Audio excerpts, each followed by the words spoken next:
पारिस्थितिकी जीव विज्ञान की उस शाखा को जिसके अंतर्गत जीवधारियों और उनके वातावरण के पारस्परिक संबंधों का अध्ययन करते हैं उसे पारिस्थितिकी कहते हैं। एक निश्चित भौगोलिक क्षेत्र या वास स्थान में निवास करने वाली विभिन्न समष्टियाँ या पॉपुलेशन को जैविक समुदाय कहते हैं, बायोटिक कम्युनिटी कहते हैं। एक निश्चित भौगोलिक क्षेत्र या वास स्थान में रहने वाली विभिन्न समष्टियों पॉपुलेशन को जैविक समुदाय कहते हैं। रचना और कार्य की दृष्टि से जीवों और वातावरण की मिली-जुली इकाई को पारिस्थितिकी तंत्र कहते हैं। स्थायी पारिस्थितिकी तंत्र महासागर का है। रचना और कार्य की दृष्टि से विभिन्न जीवों और वातावरण की मिली-जुली इकाई को पारिस्थितिकी तंत्र कहते हैं। पारिस्थितिकी तंत्र या पारितंत्र, इकोसिस्टम या इकोलॉजिकल सिस्टम शब्द का प्रयोग सर्वप्रथम टेंसले नामक वैज्ञानिक ने किया था। पारिस्थितिकी तंत्र में तत्वों के चक्रण को जैव भू रासायनिक चक्र कहते हैं। संरचनात्मक दृष्टि से प्रत्येक पारिस्थितिकी तंत्र को दो घटकों का बना होता है, एक जैविक घटक, दूसरा अजैविक घटक। जैविक घटक इसमें 3 भागों में विभक्त है, उत्पादक, उपभोक्ता और अपघटक। उत्पादक, ये पहले टेबल पढ़ लेते हैं, ठीक है। पर्यावरण विज्ञान और प्रबंधन अनुसंधान और प्रशिक्षण केंद्र, पर्यावरण शिक्षा केंद्र अहमदाबाद, CPR पर्यावरण शिक्षा केंद्र चेन्नई, पारिस्थितिकी विज्ञान केंद्र बंगलुरु, खनन पर्यावरण केंद्र धनबाद, सलीम अली पक्षी विज्ञान और सांस्कृतिक विज्ञान केंद्र कोयम्बटूर, सलीम अली पक्षी विज्ञान और सांस्कृतिक विज्ञान केंद्र कोयम्बटूर। अब है ये जैविक में जो तीन कंपोनेंट में विभक्त था, उसको पढ़ते हैं। उत्पादक वे घटक जो अपना भोजन स्वयं बनाते हैं, जैसे हरे पौधे। उपभोक्ता वे घटक जो उत्पादक द्वारा बनाए भोज्य पदार्थों का उपयोग करते हैं। वे घटक जो उत्पादक द्वारा बनाया गया भोज्य पदार्थ का उपयोग करते हैं। उपभोक्ता के 3 प्रकार है, प्राथमिक, द्वितीय और तृतीय। प्राथमिक उपभोक्ता, इसमें वे जीव आते हैं जो हरे पौधे या उसमें किसी भाग को खाते हैं, गाय, भैंस, बकरी। द्वितीय उपभोक्ता, इसके अंतर्गत वे जीव आते हैं जो प्राथमिक उपभोक्ताओं को अपना भोजन के रूप में, जैसे लोमड़ी, भेड़ या मोर। तृतीय उपभोक्ता, टर्शरी कंज्यूमर, इसके अंतर्गत वे जीव आते हैं जो द्वितीय उपभोक्ताओं को खाते हैं, जैसे बाघ, शेर, चीता। खाद्य श्रृंखला में मानव प्राथमिक और द्वितीय उपभोक्ता है, दोनों है। अब घटक,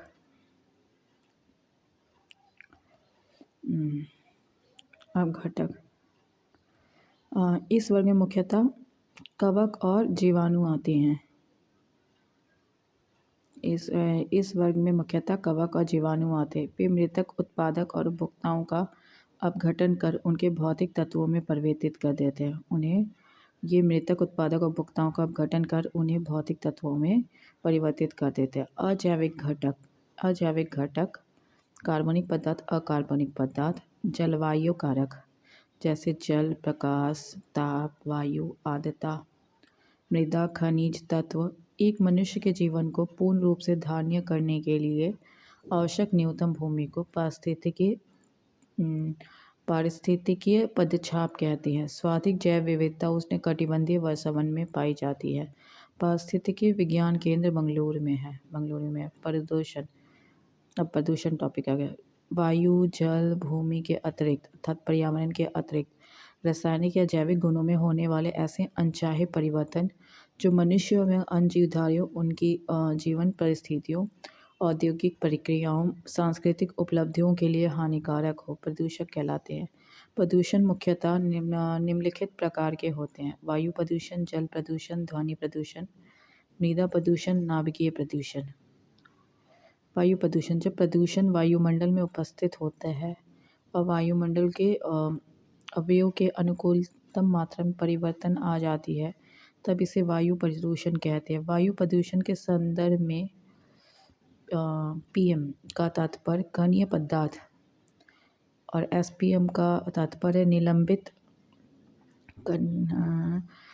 कणीय पदार्थ। प्रमुख वायु प्रदूषक है carbon monoxide, sulphur dioxide, hydrogen sulphide, hydrogen fluoride, hydrogen के ऑक्साइड, हाइड्रोकार्बन, अमोनिया, तंबाकू का धुआं, फ्लोराइड्स, धूल और धूल के कण और एरोसोल इत्यादि। फिर वायु प्रदूषक एस्बेस्टस, धूल फेफड़ा को, शीशा उदर को, पारा रक्त धाराओं को, कार्बन मोनोऑक्साइड मस्तिष्क को प्रभावित करता है। फिर से पढ़ते हैं। वायु प्रदूषक एस्बेस्टस धूल फेफड़े को, शीशा उदर को, पारा रक्त धाराओं का, कार्बन मोनोऑक्साइड मस्तिष्क को प्रभावित करता है। सल्फर ट्राइऑक्साइड, नाइट्रोजन ऑक्साइड वातावरणीय जल के साथ क्रिया करके सल्फ्यूरिक एसिड या सल्फ्यूरस एसिड या तथा नाइट्रिक एसिड का निर्माण करते हैं। वर्षा जल के साथ ये पृथ्वी पर आ जाते हैं, इसे ही अम्ल वर्षा कहते हैं। प्रकाश रासायनिक तत्वों के लिए ब्राउन एयर शब्द का प्रयोग किया गया। प्रकाश रासायनिक धुआं के लिए ब्राउन एयर शब्द का प्रयोग किया गया है।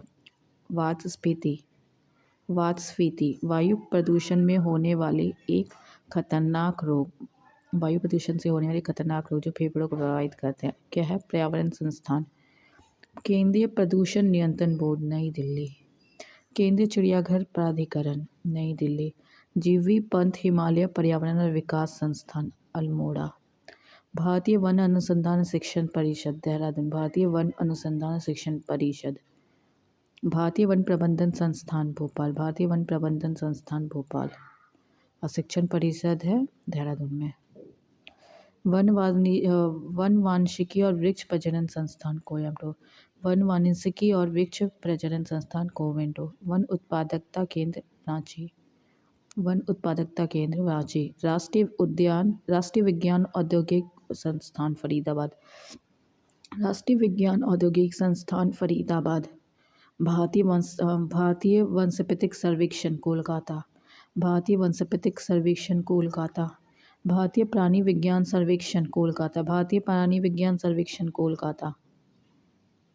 विश्व पर्यावरण दिवस 5 जून को मनाया जाए। प्रथम विश्व पर्यावरण दिवस 1973 को मनाया गया था।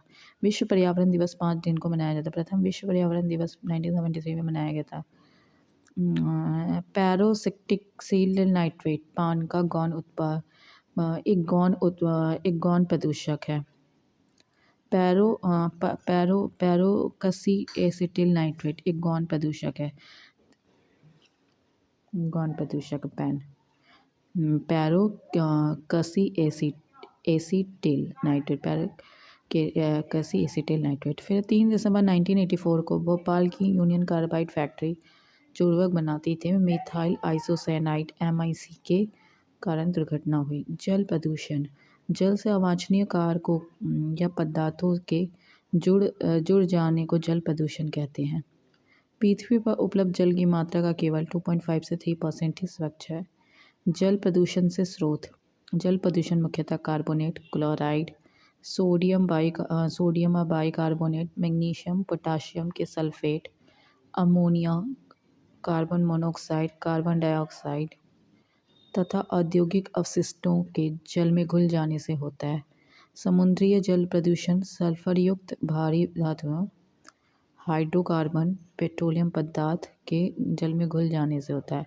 भारत के कुछ भाग में भूमिगत जल आर्सेनिक, फ्लोराइड नामक प्रदूषक पाया जाता है। भारत के कुछ भागों में भूमिगत पेयजल में आर्सेनिक, फ्लोराइड नामक प्रदूषक पाए जाते हैं।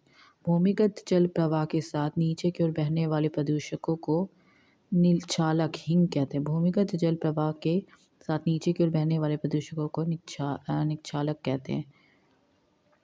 ऑयल स्पिल ऑयल टैंकरों के रिसाव से तेल सागरीय जल की सतह पर शीघ्रता से फैल जाता है। इस जलीय सतह पर फैले तेल को ऑयल स्पिल कहते हैं। पारे युक्त जल पीने से मिनीमाता रोग हो जाता है। एस्बेस्टस के रेशों से युक्त जल के सेवन करने से एस्बेस्टोसिस नामक जानलेवा रोग हो जाता है। नदियों में जल प्रदूषण की मांग ऑक्सीजन की धुली हुई मात्रा से करते हैं। नदियों में जल प्रदूषण की माप ऑक्सीजन की घुली हुई मात्रा से करते हैं। ध्वनि प्रदूषण, वातावरण में चारों ओर फैली अनिश्चित अवांछनीय ध्वनि को ध्वनि प्रदूषण कहते हैं। ध्वनि प्रदूषण के स्रोत, ध्वनि प्रदूषण का स्रोत ऊंची आवाज़ या शोर, चाहे वो किसी प्रकार उत्पन्न हुआ हो। पराध्वनि जेट, ओजोन परत को पतला करके प्रदूषण पैदा करता है। पराध्वनि जेट ओजोन परत को पतला करके प्रदूषण पैदा करता है। मृदा प्रदूषण, भूमि का विकृत रूप मृदा प्रदूषण कहलाता है। मृदा प्रदूषण के स्रोत अम्लीय वर्षा खानों से प्राप्त जल, उर्वरकों, कीटनाशक रसायन का अत्यधिक प्रयोग, कूड़ा करकट, औद्योगिक अवशिष्ट, खुले खेतों में मल विसर्जन आदि मृदा प्रदूषण के मुख्य स्रोत हैं। नाभिकीय प्रदूषण, यह प्रदूषण रेडियो एक्टिव किरणों से उत्पन्न होता है। रेडियो एक्टिव प्रदूषण के निम्न हो सकते हैं। रेडियो एक्टिव निम्न स्रोत हो सकते हैं। चिकित्सा में उपयोग होने वाले किरणों से प्राप्त प्रदूषण, परमाणु भट्टियों से प्रयुक्त होने वाले ईंधनों से प्राप्त प्रदूषण, नाभिकीय शास्त्रों के उपयोग से उत्पन्न प्रदूषण, नाभिकीय बिजली घरों से निकलने वाले अपशिष्ट पदार्थों से उत्पन्न प्रदूषण, शोध कार्यों में प्रयुक्त रेडियोधर्मी पदार्थों से उत्पन्न प्रदूषण, सूर्य की परागैमनी किरणों से उत्पन्न प्रदूषण।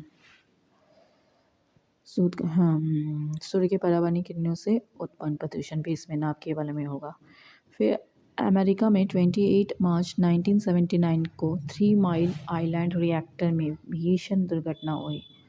रिएक्टर में होने वाली दुर्घटनाओं में सबसे अधिक हानिकारक व भीषण दुर्घटना 26 अप्रैल 1986 को यूक्रेन के चेर्नोबिल स्थित एक रिएक्टर में घटी, जिसमें एक रिएक्टर इकाई की छत गल गई थी। प्रदूषकों का दीर्घकालीन प्रभाव, कार्बन मोनोऑक्साइड लीवर और किडनी की क्षति, कार्बन मोनोऑक्साइड लीवर और किडनी की क्षति, नाइट्रोजन के ऑक्साइड कैंसर, धूलकण श्वास संबंधी रोग, शीशा केंद्र नर्वस सिस्टम प्रभावित। फिर से पढ़ लेते, कार्बन मोनोऑक्साइड लीवर और किडनी, नाइट्रोजन के ऑक्साइड कैंसर, धूलकण श्वास संबंधी रोग, शीशा केंद्र नर्वस सिस्टम दुष्प्रभावित। अब है प्राणी विज्ञान। प्राणी विज्ञान, इसके अंतर्गत जंतुओं और उनके कार्यकलापों का अध्ययन किया जाता है। जंतु जगत का वर्गीकरण, जंतु जगत का वर्ग, क्लासिफिकेशन ऑफ एनिमल किंगडम। संसार के समस्त जंतु जगत को 2 उपजगत में विभक्त किया गया है। एक कोशीय प्राणी जगत, बहुकोशीय प्राणी जगत। एक कोशीय प्राणी एक ही संघ प्रोटोजोआ में रखे गए हैं, जबकि बहुकोशीय प्राणियों को 9 संघों में विभाजित किया गया है। एक कोशियों को एक ही संघ प्रोटोजोआ में रखा गया, एक ही संघ प्रोटोजोआ में, जबकि बहुकोशियों को 9 संघों में विभाजित किया गया। स्टोरर व यूसिंजर के अनुसार जंतुओं का वर्गीकरण। संघ प्रोटोजोआ, प्रमुख लक्षण है, इनके शरीर केवल एक कोशीय होता है। प्रमुख लक्षण प्रोटोजोआ का एक कोशीय के होता है। इनमें जीवद्र एक या अनेक केंद्रक पाए जाते हैं। इनके जीवद्र में एक या अनेक केंद्रक पाए जाते हैं। प्रचलन पदाबों और पच्छमों और कश्यपों के द्वारा होता है। प्रचलन पदाबों, पच्छमों व कश्यपों के द्वारा। स्वतंत्र जीवी एवं परजीवी दोनों प्रकार के होते हैं। सभी जैविक क्रियाएं, भोजन, पाचन, श्वसन, उत्सर्जन, जनन एक कोशीय शरीर के अंदर होता है।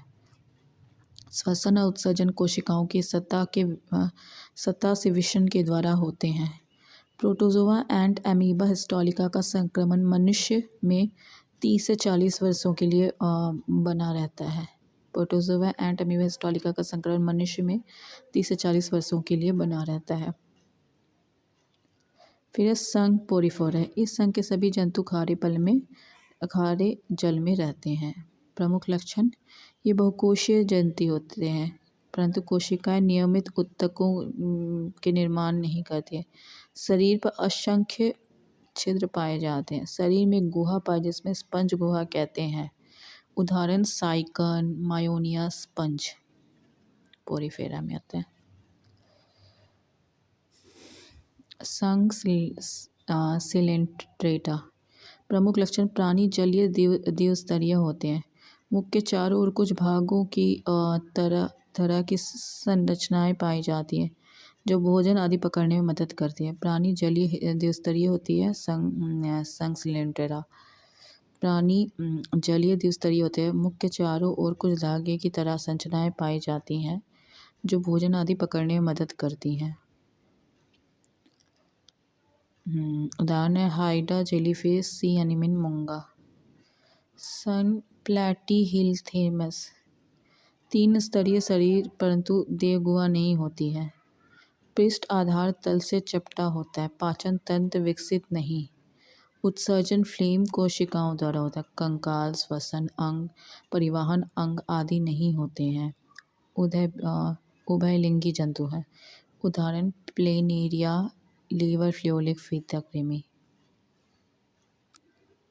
संघ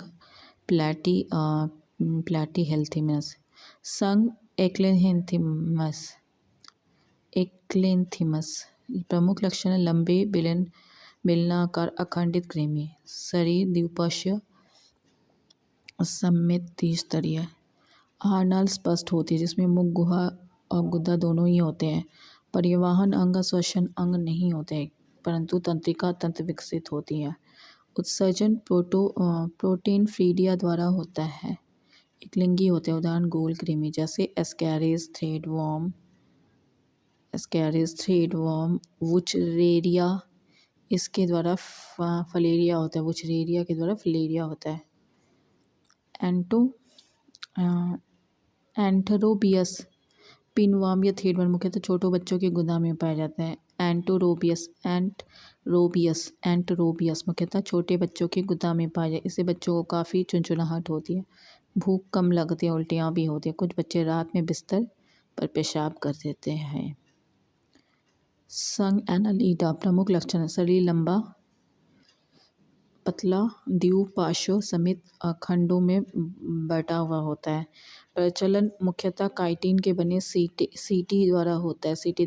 आहार नाल पुनः विकसित होता है। श्वसन प्राय त्वचा के द्वारा, कुछ जंतुओं में क्लोम के द्वारा होता है। रूधिर लाल होता है, तंत्रिका तंत्र साधारण होता है। उत्सर्जी अंग वृक्क के रूप में होते हैं। एक लिंगी उभयलिंगी दोनों प्रकार के होते हैं। उदाहरण है केचुआ, जोंक, नैरिस। क्या इस किसमें है? एनालिडा वाले में है। केचुआ, जोंक, नैरिस। केचुआ में 4 जोड़ी हृदय होते हैं, नेत्र नहीं होते। इसके जीवद्रव्य में हीमोग्लोबिन का विलय हो जाता है। केचुआ में 4 जोड़ी हृदय होते हैं, नेत्र नहीं होते। इसके जीवद्रव्य में हीमोग्लोबिन का विलय हो जाता है। आर्थ्रोपोडा, प्रमुख लक्षण शरीर 3 भागों में विभक्त होता है, सिर, वक्ष और उदर। इनके पाद संधि युक्त होते हैं। रुधिर परिसंचरी तंत्र खुले प्रकार का। इनकी देह गुहा हीमोसिल कहलाती है। ट्रैकिया, गिल्स, बोगलंगस सामान्य सतह आदि श्वसन अंग है। यह प्राय एकलिंगी होते हैं एवं निषेचन शरीर के अंदर होता है। निषेचन प्राय शरीर के अंदर होता है। उदाहरण तिलचट्टा, झींगा मछली, केकड़ा, खटमल, मक्खी, मच्छर, मधुमक्खी, टिड्डी आदि। ये किसमें आता है? एंथ्रोपोडा में आता है। कीटों में 6 पाद व 4 पंख होते हैं। कॉकरोच के हृदय में 13 कक्ष होते हैं। चींटी एक सामाजिक जंतु है जो श्रम विभाजन प्रदर्शित करती है। दीमक भी एक सामाजिक कीट है जो निर्वाह कॉलोनी में रहती है। सन इकाइनोडर्मेटा, प्रमुख लक्षण इस संघ के सभी जंतु समुद्री होते हैं। जल संवहन तंत्र पाया जाता है। प्रचलन भोजन ग्रहण करने हेतु नालपद होते हैं जो संवेदी अंग का कार्य करते हैं। तंत्रिका तंत्र में मस्तिष्क विकसित नहीं होता है। पुनरुत्पादन की विशेष क्षमता होती है। उदाहरण है jellyfish, sailfish, crayfish, silverfish, cuttlefish, starfish, hagfish, razorfish, brittle star आदि। अरस्तु लार्टिन का कार्य भोजन को चबाना है। यह समुद्री अर्चिन में पाई जाती है। एकाइनोडर्मेटा में फिर मोलास्का, शरीर 3 भागों में विभक्त होता है, सिर, अंतरंग और पाद। इनमें श्वसन गिल्स या टीनिया द्वारा होता है। इनमें कवच सदैव उपस्थित रहता है। आहार नाल पूर्ण विकसित होता है। रक्त रंगहीन होता है मोलस्का में। इसमें उत्सर्जन वृक्कों के द्वारा होता है। उदाहरण घोंघा, सिप्पी आदि। अच्छा, क्या मोलस्का प्रचलित नाम? सिप्रिया कौड़ी। डोरिस समुद्री नींबू, डोरिस समुद्री नींबू। ऑक्टोपस रिंगमिन, डेविल फिश रिंगमिन। एप्लीसिया समुद्री खरगोश, एप्लीसिया समुद्री खरगोश। कुंडली उद्यान घोंघा, कुंडलिनी उद्यान घोंघा। सीपिया कटल फिश। संघ कॉर्डेटा, इनमें नोटोकार्ड उपस्थित होता है। इनमें क्लोम छिद्र अवश्य पाए जाते हैं। इनमें नालदार तंत्रिका रज्जु अवश्य पाया जाता है। इनमें नालदार तंत्रिका तंतु अवश्य पाया जाता है। कॉर्डेटा में वर्गीकरण के अनुसार 13 वर्ग है। संघ कॉर्डेटा के प्रमुख वर्ग है मत्स्य वर्ग। प्रमुख लक्षण, ये सभी असंतापी जंतु होते हैं। इनका हृदय द्विवेशमी होता है, केवल अशुद्ध रंग ही पंप करता है। इसके श्वसन क्रिया के लिए क्लोम पाए जाते हैं, जो जल में विलीन ऑक्सीजन का उपयोग करते हैं। कुछ मछलियों में कंकाल उपस्थित कार्टिलेज का बना होता है या इनमें हड्डियां नहीं होती है, जैसे शार्क, स्कोलिडियन। उदाहरण रोहू, कतला, समुद्री घोड़ा। मच्छरों के नियंत्रण हेतु प्रयोग होने वाली कीटभक्षी मछली गैम्बूसिया है। गैम्बूसिया। एम्फीबिया वर्ग, ये सभी प्राणी उभयचर होते हैं, यह असंतापी होते हैं। श्वसन क्रोमो त्वचा फेफड़ों द्वारा होता है। इनमें 3 वेशमी होते हैं, जो अलिंद और 1 निलय होते हैं। उदाहरण, इनमें 3 वेशमी होते हैं, 2 अलिंद और 1 निलय होते हैं। उदाहरण मेंढक। मेंढकों की टटराहट वास्तव में मैथुन के लिए प्रकार होती है। सरीसृप वर्ग। रेप्टिला, प्रमुख लक्षण है वास्तविक स्थलीय केशिरुकी जंतु होते हैं। सरीसृप वर्ग रेप्टिला वास्तविक स्थलीय केशिरुकी जंतु होते हैं। यह असंतापी जंतु होते हैं, 2 जोड़ी पाद होते हैं। सरीसृप में वास्तविक स्थलीय केशिरुकी जंतु होते हैं, यह असंतापी जंतु होते हैं, 2 जोड़ी पाद होते हैं। कंकाल पूर्णतः अस्थिर होता है, श्वसन फेफड़ों के द्वारा होता है।